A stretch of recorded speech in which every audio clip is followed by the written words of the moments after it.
Time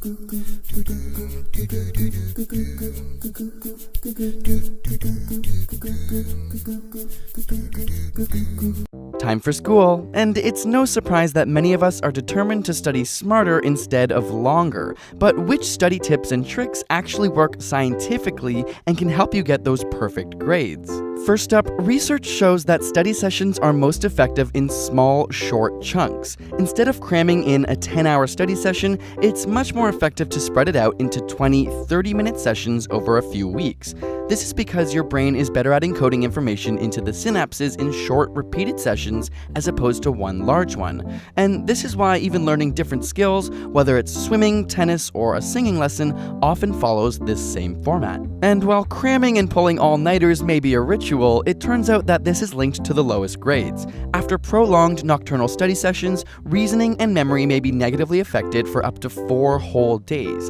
Instead, setting up specific times in a day or during the week just to study primes your brain by creating a routine, and over time, studying actually becomes easier as your brain is trained to learn in those moments. And while many of us spend hours passively rereading our notes or highlighting a textbook, studies have shown this to be ineffective. It doesn't improve your understanding of topics, nor does it link key concepts together.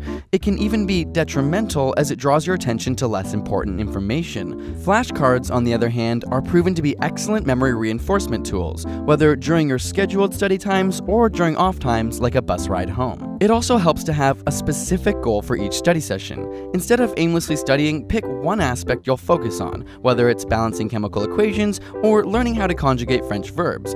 If you can't explain it simply, then you don't understand it well enough. In studies where individuals were asked to learn a passage and then half were told that they would be tested on the material while the other half were told they would have to teach it to other students, participants expecting to teach it did much better at understanding the main points.